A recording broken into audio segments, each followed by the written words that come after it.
পৃথিবীর প্রথম আজান সেটা কে দিয়েছিলেন, কোথায় দিয়েছিলেন, আর এই আজান কোন দেশে শুরু হয়েছিল? বোন, আপনি প্রশ্ন করলেন যে আজানের উৎপত্তি কিভাবে হয়েছে, কোন দেশে হয়েছে, আর সেটা কিভাবে শুরু হয়েছে। বোন, আজান শুরু হয়েছিল আরব দেশে, আরবের মদিনায়। আর সহিহ হাদিসে উল্লেখ করা আছে যে মদিনায় মসজিদ তৈরি করার পর নবীজি এবং সাহাবারা সালাতের ব্যাপারে আলোচনা করছিলেন, কিভাবে মানুষকে আহ্বান করা হবে। কেউ কেউ বলল ড্রাম বাজাও, কেউ বা বলল শাক বাজাও, এক একজন এক এক কথা বলল।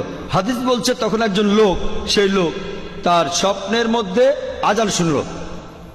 সে শুনল আজানের আওয়াজ, যেটা আমি আগে বলেছিলাম মানুষের কণ্ঠে।